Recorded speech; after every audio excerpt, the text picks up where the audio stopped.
প্রিয় দর্শক, আসসালামু আলাইকুম। রান্নার এক্সপার্ট থেকে আপনাদেরকে স্বাগত জানাচ্ছি। প্রত্যেক পর্বে আমরা আপনাদের জন্য মজার মজার সব রেসিপি নিয়ে আসি এবং সেই সাথে নিয়ে আসি অনেক প্রিয় প্রিয় রন্ধনশিল্পী, পুষ্টিবিদ, বিভিন্ন মানুষকে। আমাদের সাথে আজকে তেমনই একজন অতিথি আছেন, পুষ্টিবিদ নুসরাত দীপা। দুই দীপা মিলে আজকে দেখি কি রান্না করা যায়। কেমন আছেন? আমি ভালো আছি অনেক। আপনি কেমন আছেন? আমি ভালো আছি। আজকে আপনি আমাদের দর্শকদের জন্য কি রান্না করবেন?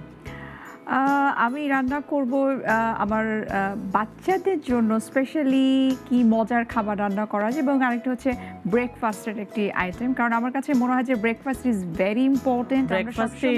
বাচ্চারা মানে ব্রেকফাস্টটা খেতে চায় না। এক্স্যাক্টলি, আমি বাচ্চাদের জন্য একটা সুজির একটা আইটেম তৈরি করতে চাই, কারণ সুজিটা কিন্তু খুব কমন একটি খাবার। বাচ্চাদের যখন 6 মান্থস বয়স হয় তখন থেকে কিন্তু খিচুড়ি, সুজিটাকে আমরা খুব বেশি প্রেফার করি। আরেকটা হচ্ছে একটা ব্রেকফাস্ট আইটেম যেটা আসলে যারা টিনেজার, যারা বড় মানুষ, সবার জন্য কিন্তু ওটসের একটা আইটেম আমি রান্না করতে চাই, যেটা খুব হেলদি এবং ডেলিশিয়াস। আপনি পাশে চলে আসুন, দেখুন আপনার সবকিছু ঠিক আছে নাকি। আমরা রান্না করতে করতে বাকি গল্পগুলো করে ফেলবো। ওকে, আমি একটু অল্প একটু ঘি দিয়ে আমি সুজিটাকে একটু ভেজে নেব। আমার একটা কাঠের চামচ। আচ্ছা, চুলাটা জ্বালিয়ে দিব? হ্যাঁ, কারণ অনেক সময় দেখা যায় আমি বাচ্চাদের মায়েদেরকে যখন সাজেস্ট করি যে 6 মান্থস থেকে অনেকে প্রশ্ন করে যে আসলে কি দিব বাচ্চাদেরকে, তো আমি প্রথমে সাজেস্ট করি যে নরম খিচুড়ি অথবা সুজি। তো সুজিটা আসলে মনে করে যে সুজি শুধুমাত্র সেদ্ধ করে খাওয়ানো যাবে, বা দুধ দিয়ে সুজি, শুধুমাত্র দুধ দিয়ে আমরা অ্যাড করে নিব। তো আমি সবসময় প্রেফার করি এই কার্বোহাইড্রেট, যেটা শুধুমাত্র কার্বোহাইড্রেটের সাথে ওই দুধ বা প্রোটিন হিসেবে দুধটা অ্যাড না করে, যদি এটাকে আরেকটু কয়েকটা ইনগ্রেডিয়েন্ট অ্যাড করে যদি আমি এটাকে হেলদি করতে পারি, which is very good. তো সবসময় যে সুজি মাত্র আমরা সেদ্ধ করে খাবো তা না, এটার সঙ্গে আমি আরও অনেক কিছু ইনগ্রেডিয়েন্ট অ্যাড করব, যেটা অল্প পরিমাণে খাওয়ালেও কিন্তু তার ভিটামিনস, মিনারেলস, প্রোটিন, আদার্স সব কিছুই কিন্তু কভার হয়ে যায়। এটাকে একটু হালকা করে একটু ভেজে নিতে হবে। আপনি আমাকে একটু হেল্প করতে পারেন, জাস্ট 1 টিস্পুন অথবা হাফ টিস্পুন, ডিপেন্ড করে যে আমি কতটুকু সুজি নিচ্ছি। হ্যাঁ, এতটুকুই যথেষ্ট।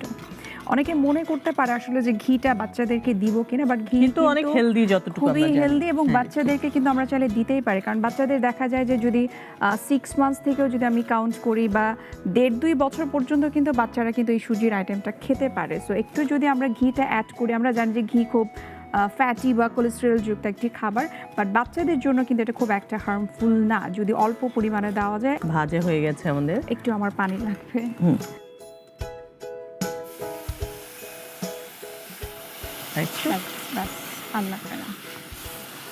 আমরা প্রথমে অল্প একটু পানি দিয়ে এটাকে একটু বয়েল করে নিব, তারপর এটার মধ্যে আমরা দুধ অ্যাড করে নিব। তো অনেক বাচ্চারা আছে যে সরাসরি গরুর দুধটা বা লিকুইড মিল্কটা খেতে পারে না, তাদের ক্ষেত্রে দুধটা আগে অ্যাড না করে, কারণ ফর্মুলা মিল্ক যারা খায় যেসব বাচ্চারা, তাদেরকে তো ফর্মুলা মিল্ক তো সরাসরি চুলায় রান্না করা যায় না, সেটা আলাদা অ্যাড করতে হয়। সো তখন পানি দিয়ে এটাকে বয়েল করতে হবে, এবং অফকোর্স সেটা হচ্ছে ফিল্টারের পানি বা সেদ্ধ পানি, যেটা বিশুদ্ধ পানি, সেটা দিয়ে একটু এটাকে সেদ্ধ করে নিতে হবে। আমি এখন এটার মধ্যে একটু দুধ অ্যাড করে নিচ্ছি। কতটা পরিমাণ হতে পারে? এটা আনুমানিক ডিপেন্ড করে যে 2 চামচ আমরা সুজি নিয়েছি, সো তার সাথে 1 কাপ দুধ, 1 কাপ থেকে 1.5 কাপের মতো সুজি। তবে সুজির ক্ষেত্রে আরেকটা বিষয় হচ্ছে সুজিটাকে একটু পাতলা করে বাচ্চাদেরকে যদি খাওয়ানো যায়, যদি কেউ প্রতিদিন খাওয়াতে চায়, একটু পাতলা করে নিলে ভালো হয়, কারণ যদি একটু ঘন হয় সেক্ষেত্রে কিন্তু অনেক সময় কনস্টিপেশন হয় বাচ্চাদের। তো একটু পাতলা করে নিতে হবে। এবং আমি এখানে একটু চিনি অ্যাড করব, চামচ, ছোট চামচ। চিনির বিষয়টা একটু বলি, যাদের 6 মাস 7 মাস বয়স, অনেক সময় অনেক মায়েরা মনে করে বা অনেক হয় না যে ছোট বাচ্চাদের ক্ষেত্রে আশেপাশের মুরব্বি বা আশেপাশে অনেকে কিন্তু অনেক ধরনের বুদ্ধি দিয়ে থাকে। আমি বলবো এটা খুব পরামর্শ যে বাচ্চাদেরকে চিনি দেওয়া যাবে না, বাচ্চাদেরকে লবণ খাওয়ানো যাবে না, বাট এটা একেবারেই ভুল। অত বেশি দেওয়া যাবে না, খুব অল্প পরিমাণ চিনির অভ্যাসটা কিন্তু চাইলে করানো যায়, বাট সেটা খুব বেশি না, আদারওয়াইজ এটা তো টেস্টলেস হবে। হ্যাঁ হ্যাঁ, কারণ টেস্টলেস যে হলে যেটা হয় যে একবারে ওই খাবারটার প্রতি বিরক্ত চলে আসে এবং পরে আর কিন্তু কখনোই খাওয়ানো যায় না। আমাদের বড়দের থেকে কিন্তু বাচ্চাদের টেস্ট বাদ অনেক বেশি, তো ওরা বেশি টেস্টটা বুঝতে পারে। তো একটু যদি সুগার অ্যাড করা যায় তাতে কিন্তু খুব একটা ক্ষতিকর না, বরং এটাতে ক্যালোরিটা খুব ভালো আসে। এটা অলমোস্ট সেদ্ধ মনে হয় হয়ে গেছে। আমি একটু এখানে ডিম অ্যাড করব, যেটা আগেই বলে নিয়েছিলাম যে আমাদের টার্গেটটাই হচ্ছে যে সুজিটাকে অনেক হেলদি এবং ডেলিশিয়াস করা। তো অনেক বাচ্চারা আছে ডিরেক্টলি ডিমটা খেতে পছন্দ করে না, তাদেরকে কিন্তু আমরা যে খিচুড়ির মধ্যে অথবা সুজির মধ্যে আমরা ডিমটাকে এভাবে অ্যাড করতে পারি।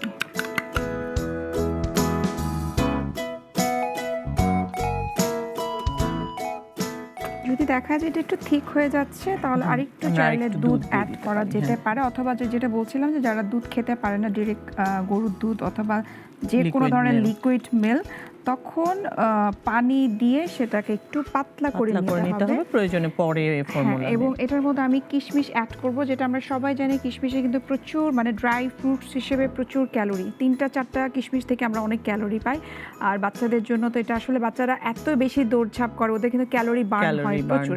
এবং দেখা যায় আমি হয়তো সুপের বাটির 1 বোল হয়তো সুজি নিলাম, সেখান থেকে আমি তাকে হাফ খাওয়াতে পারলাম, বাট হাফ খাওয়ানোর মধ্যেও কিন্তু আমি লটস অফ ভিটামিনস আমি পেয়ে যাচ্ছি। সেটা একটু আগে দিয়ে দিলে ভালো হয়। এবং আমি এখানে পিনাট আর হচ্ছে আলমন্ডটা আমি অ্যাড করছি। আরেকটা বিষয় হচ্ছে যে অনেক বাচ্চাদের বাদামে কিন্তু অ্যালার্জি থাকে, তো এটা আগে মাকে খেয়াল করতে, অথবা যিনি বাচ্চাকে টেক কেয়ার করেন তাকে আগে থেকে জানতে হবে তার বাদামে কোনো অ্যালার্জি আছে কিনা। যদি না থাকে তো আমরা এখানে বাদামটাকে ইউজ করতে পারি।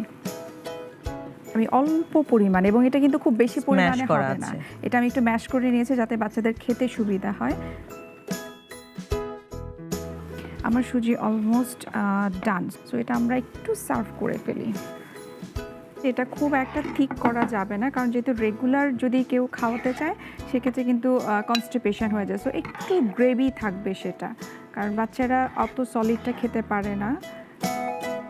তো আরেকটা জিনিস আমি অ্যাড করব, সেটা হচ্ছে আমি খেজুরটাকে একটু ছোট ছোট টুকরো করে আমি এখানে ভিজিয়ে রেখেছিলাম, যেটা বলছিলাম যে এটাকে যতটুকু ডেলিশিয়াস করা যায়, যতটুকু হেলদি করা যায়, আমি একটু হাত দিয়ে এটাকে একটু ম্যাশ করে নিচ্ছি, কারণ এটা যদি আগে থেকে পানিতে ভেজানো ছিল সো অলমোস্ট এটা সফট হয়ে গেছে। জি, আমরা অনেকেই জানি যে খেজুর কিন্তু প্রচুর পরিমাণে পটাশিয়াম রয়েছে, ক্যালোরি রয়েছে, এবং এটা আয়রন থাকে প্রচুর। সো অনেক সময় দেখা যায় বাচ্চাদেরকে কিন্তু লাল শাক খাওয়ানো সম্ভব হয় না, খেতে পছন্দ করে না, ছোট বাচ্চাদের ক্ষেত্রে আরও না। সো খেজুর কিন্তু অনেকটাই আমাদের এই ভিটামিনস মিনারেলসটা এটা ফুলফিল করে ফেলবে, এবং যেটা বারবার বলছিলাম যে এক সুজির মাধ্যমেই আমরা কিন্তু অনেকটা ফিল আপ করে ফেলতে পারি। আমি এখানে ফাইবারটাকে আমি চাইলে অ্যাড করতে পারি, অথবা সলিড সহ আমি দিয়ে দিতে পারি। অনেক সময় আছে বাচ্চারা সলিডটাকে পছন্দ করে না, সেক্ষেত্রে জাস্ট পানিটা অ্যাড করে দিলেই হবে। বাচ্চাদেরকে নিয়ে যারা আসলে খুব বেশি প্যানিক থাকে যে বাচ্চাকে কিভাবে নিউট্রিশনটা ফিল আপ করবো, কিভাবে প্রোটিন খাওয়াবো, আমরা সবসময় প্রোটিনের দিকে জোর দেই, বিকজ 5 ইয়ার্স পর্যন্ত কিন্তু বাচ্চাদের বলা হয় গ্রোয়িং একটা এজ। সো এই আইটেমটা কিন্তু আমার কাছে মনে হয় ফার্স্ট ক্লাস। সবসময় যে বাচ্চাদেরকে আমরা দুপুরে রাতের বেলা যে রাইসটাই খাওয়াবো এটাও কিন্তু খুব পারফেক্ট, এবং যেটা বললাম যে কমপ্লিট একটা প্যাকেজ, একটা খাবার বলা যেতে পারে। সো আই হোপ এটা সবার পছন্দ হবে। দর্শক, তৈরি হয়ে গেল মজাদার সুজি এবং সুজির সাথে আরও অনেক কিছু মিলিয়ে খুব পুষ্টিকর একটি খাবার। আপনি তো আরও একটা রেসিপি করবেন আমাদের জন্য, সেটা কি? এখন আমি একটা ব্রেকফাস্ট আইটেম করতে চাচ্ছি। আমরা ব্রেকফাস্ট মানে আমরা সবাই জানি যে রুটি খেতে হয়, বা অনেকে আসলে যে ব্রেড আইটেমটাকে পছন্দ করে, অনেকে আবার খেতেও চায় না। সো একটু যাতে ভ্যারিয়েশন আসে সেটার জন্য আমি ওটসের একটা আইটেম আমি এখন রান্না করব। জি আপু, আপনি বলছিলেন যে একটা ব্রেকফাস্ট আইটেম করবেন। ব্রেকফাস্ট আইটেম প্রথমে আমি যেটা বলেছিলাম যে আসলে সবাই মনে করে যে ব্রেকফাস্ট মানেই হচ্ছে যে সেই রুটি বা এরকম ব্রেড আইটেম, অনেকে মাঝে মধ্যে হয়তো ভাতটাকে চয়েস করে বা খিচুড়ি খেয়ে ফেলে। ওটসটাকে রেখেছি, তবে আরেকটা জিনিস হচ্ছে ওটসটাকে সবাই মনে করে যে ওয়েট রিডিউস করা মানে হচ্ছে ওটস খেতে হবে, বাট ওটসটা কিন্তু আসলে সবার জন্য, বাচ্চারা থেকে শুরু করে অ্যাডাল্ট টিনেজার সবার জন্যই কিন্তু ওটসটাকে আমরা রাখতে পারি। কিন্তু ওটসটা আসলে একটু টেস্টলেস, বাট সেটাকে কিন্তু টেস্টি করা যায় অনেকটাই। সো ব্রেকফাস্টে একটু ভ্যারিয়েশনের জন্য সামটাইমস কিন্তু আমরা ওটসটাকে রাখতে পারি। আমি ওটসটাকে আগে একটু দুধ দিয়ে ভিজিয়ে রেখেছি, কারণ একটু ভিজিয়ে রাখলে সেটা একট সফট হয়। এটা অনেকটাই কিন্তু সফট হয়ে গেছে। আমি এটাকে একটু বড় বোলের মধ্যে আমি একটু ঢেলে নিচ্ছি। ওটস সম্পর্কে আমরা কম বেশি সবাই জানি যে এটা হচ্ছে হাই ফাইবার, এটা কোলেস্টেরল কমাতে হেল্প করে। আর এই যে বারবার সবাই জানে যেটা যে আসলে ওয়েট কমায় বলতে এটা কোলেস্টেরল কমায়, যার কারণে দেখা যায় যেটা হাই ফাইবার হওয়ার কারণে বডির কোলেস্টেরলটাকে এটা রীতিমতো আমরা যেটাকে বলি যে ক্লিন করে ফেলে, বডি থেকে মাইনাস করে ফেলে। এটার জন্যই কিন্তু আসলে বলা হয় যে এটি ওয়েট কমাতে হেল্প করে। এখন এটাতে আমি একটু ইয়োগার্ট অ্যাড করছি, টক দই। তো টক দইয়ের ব্যাপারে আমরা কম বেশি সবাই জানি যে এটা হেলদি খাবার। হেলদি ওই সেন্সে এটাতে প্রোবায়োটিক আছে। প্রোবায়োটিক হচ্ছে গুড ব্যাকটেরিয়া, যেটি আমাদের গাটসের জন্য, অর্থাৎ আমাদের খাবারটাকে হজম করার জন্য যে এনজাইম রয়েছে, পাশাপাশি এই ভালো একটা ব্যাকটেরিয়া রয়েছে যেটা খাবার খুব দ্রুত ডাইজেস্ট হয়ে যায়। তো যাদের গ্যাস্ট্রাইটিসের প্রবলেম রয়েছে, যাদের আইবিএস এর প্রবলেম রয়েছে, তারা কিন্তু চাইলে এই ইয়োগার্টটাকে, টক দইটাকে যে কোনো খাবারের পরে কিন্তু 2 থেকে 3 চামচ খেতে পারে। ফ্রুটস অ্যাড করব। প্রথমে আমি স্ট্রবেরিটা অ্যাড করছি। স্ট্রবেরিটার আসলে গুণ হচ্ছে প্রচুর অ্যান্টি অক্সিডেন্ট রয়েছে এটার মধ্যে এবং প্রচুর পরিমাণে ভিটামিন সি। এই যে আমরা করোনার প্যান্ডেমিক সিচুয়েশনটা পার করছি, এই যে আমরা বারবার বলছি যে ইমিউনিটি আমাদেরকে বাড়াতে হবে, তো এই স্ট্রবেরিটা কিন্তু হাই অ্যান্টি অক্সিডেন্ট এবং প্রচুর পরিমাণে ভিটামিন সি। তো দুটোই কিন্তু আমার কভার হয়ে যাচ্ছে এই স্ট্রবেরি থেকে। পাশাপাশি আমি আরেকটা ফ্রুটস অ্যাড করছি, সেটা হচ্ছে পিয়ার্স, নাশপাতি। ফ্রুটস আসলে যত বেশি অ্যাড করা যেটার কোনো ক্ষতি নাই। আমরা জানি ফ্রুটসের বিকল্প কিছুই নাই। আর এই যে করোনার জন্য বারবার আমরা বলছি শাকসবজি জাতীয় খাবার খেতে হবে, প্রচুর প্রোটিন খেতে হবে, ভাজা পোড়া অ্যাভয়েড করে, ফাস্ট ফুড আইটেম অ্যাভয়েড করে। আমি এখানে অ্যাপেলটাও একটু অ্যাড করে নিচ্ছি। 2 থেকে 3টার বেশি আসলে ফ্রুটস অ্যাড করা দরকার নেই, কারণ খুব বেশি ফ্রুটস খেলেও কিন্তু আসলে অ্যাসিডিটি হয়। সো 2 থেকে 3টা আইটেম অ্যাড করলেই যথেষ্ট। তবে আরেকটা মেসেজ হচ্ছে স্ট্রবেরির বিষয়, সেটা হচ্ছে যাদের হাইপোথাইরয়েডিজম অথবা হাইপারথাইরয়েডিজম রয়েছে তারা একটু স্ট্রবেরিটা একটু অ্যাভয়েড করবে। একদমই বাদ দিবে না, বাট মাঝে মধ্যে খেতে পারবে। আমি এখানে খুব অল্প পরিমাণে মধু অ্যাড করছি। মধুর কথা আমরা সবাই জানি যে এটি আসলে এটাকে প্রতিষেধক বলা হয়ে থাকে। বহুকাল আগে থেকে বিভিন্ন রোগের জন্য এটাকে মেডিসিনের মতো কিন্তু ব্যবহার করা হয়ে থাকে। তবে যারা ডায়াবেটিক পেশেন্ট তারা এই মধুটাকে অ্যাভয়েড করতে পারে, অথবা সামটাইমস হয়তো হাফ টিস্পুনের মতো করে যদি খায় তাতে কোনো ক্ষতি নাই মাঝে মধ্যে খেলে। বাট যারা নর্মাল, যাদের কোনো ডায়াবেটিস বা আদার্স কোমরবিডিটি ডিজিজ নাই, কিডনির কোনো সমস্যা নাই, তারা কিন্তু চাইলে এই খাবারটাকে অথবা মধুটাকে এই ওটসের সাথে অ্যাড করে নিতে পারে। সো আমার কিন্তু অলমোস্ট ব্রেকফাস্ট আইটেম রেডি। আচ্ছা, মধুর প্রসঙ্গটা যেহেতু এখানে চলে এলো, সো মধু নিয়ে আরেকটা কথা একটু আপনার কাছে জানতে চাই। মধু পানিটা কতটুকু মধু বা কতটুকু লেবু দিয়ে প্রপারলি বানানো যায়, আপনি যদি আমাদেরকে একটু করে দেখান। এটা আসলে ওয়েট রিডিউস করার জন্য সবাই খেয়ে থাকে। আমি এটা আপনাকে একটু বানিয়ে দেখাবো আসলে কিভাবে এটাকে রেডি করতে হয়, পরিমাণটা আসলে কতটুকু দিতে হয়, যেটা খুবই ইম্পর্টেন্ট। আপনি বলছিলেন মধু পানি বানিয়ে দেখাবেন। এক্স্যাক্টলি, আমি এর জন্য বানিয়ে দেখাতে চাচ্ছি, কারণ এটা আসলে খুব ভুলভাবে এটাকে বানানো হয়। সবাই যেটা মনে করে যে যত বেশি আমি লেবু অ্যাড করব, সবাই জানে যে লেবু ফ্যাট কাটে। ডেফিনেটলি ফ্যাট কাটে।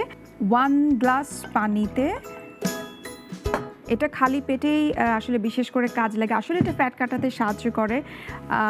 আমরা একটা লেবুকে যদি 4টা স্লাইস করি, 4টা স্লাইসে একটা স্লাইস দিতে হবে। সবাই যে জিনিসটা ভুল করে সেটা হচ্ছে হোল একটা লেমন দিয়ে দেয়, যেটা কিন্তু কিডনির ক্ষতি করে। আমরা কিন্তু কম বেশি সবাই জানি যে লেবুতে প্রচুর পরিমাণে পটাশিয়াম থাকে। এই পটাশিয়াম জাতীয় খাবার যদি রেগুলার খুব বেশি পরিমাণে খাওয়া হয়, সেটা কিন্তু কিডনিকে এফেক্ট করে। স্পেশালি কিডনি পেশেন্টরা তো অ্যাভয়েড করবেই, আমরা নর্মাল যারা মানুষ আছে তাদের জন্য কিন্তু এটা ক্ষতিকর। অর্থাৎ অতিরিক্ত লেবু খাওয়া যাবে না। এবং মধুর কথা আপনি বলছিলেন, মধুটা চাইলে আমরা প্রতিদিন না, আমরা অল্টারনেটিভ হিসেবে আমরা খেতে পারি। একদিন আমি দিলাম, আর দিন দিলাম না। এবং সেটা সুস্থ থাকার জন্য আমার কাছে মনে হয় যদি প্রতিদিন অথবা একদিন পর পর যদি খাওয়া হয়, হাফ টিস্পুন ইনাফ। মধু হচ্ছে প্রতিষেধকের মতো কাজ করে।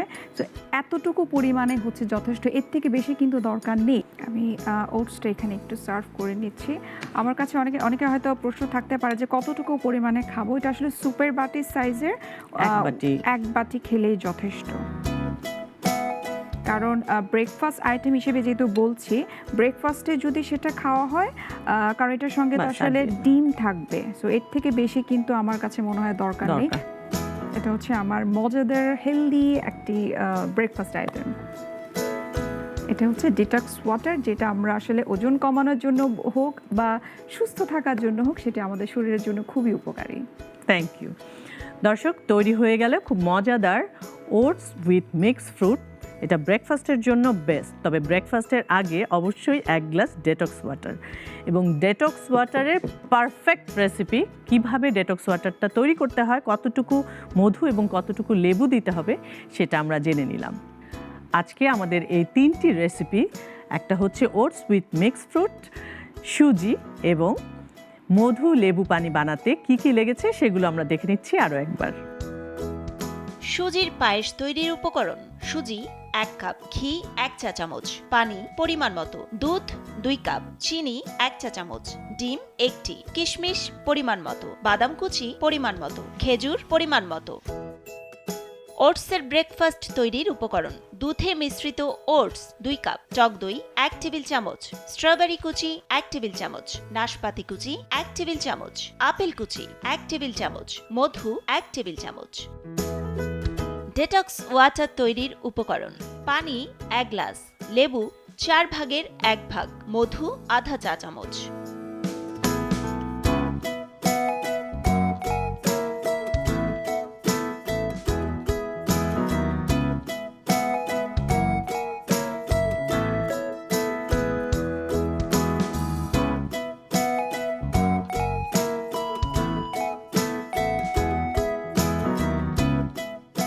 নুসরাত, অনেক ধন্যবাদ আপনাকে। আপনি আপনার ব্যস্ত সময় থেকে আমাদের দর্শকদেরকে আপনি এত সুন্দর সুন্দর খুব হেলদি কিছু রেসিপি দেখালেন এবং এর কার্যকারিতা সম্পর্কে বললেন, সেজন্য আপনাকে অনেক অনেক ধন্যবাদ। আপনাকে অসংখ্য ধন্যবাদ। এবং আমার খুব ভালো লাগছে যে কিছু সহজ কিছু রেসিপি আমরা অনেক ইনগ্রিডিয়েন্টস ইউজ করে কিন্তু সেটাকে আমরা হেলদি ওয়েতে আমি প্রেজেন্ট করতে পেরেছি। অনেক অনেক ধন্যবাদ। দর্শক, এই ছিল আমাদের আজকের আয়োজন। দেখা হবে আগামী পর্বে। আপনারা যদি কেউ আমাদের এই অনুষ্ঠানে অংশগ্রহণ করতে চান, আপনার রেসিপিটি লিখে সরাসরি পাঠিয়ে দেবেন নাগরিক ফেসবুক পেজে। আমরা আপনাদেরকে খুঁজে নেব। সে পর্যন্ত সবাই ভালো থাকবেন, সুস্থ থাকবেন, সুন্দর থাকবেন এবং অবশ্যই রান্নার এক্সপার্টের সাথেই থাকবেন।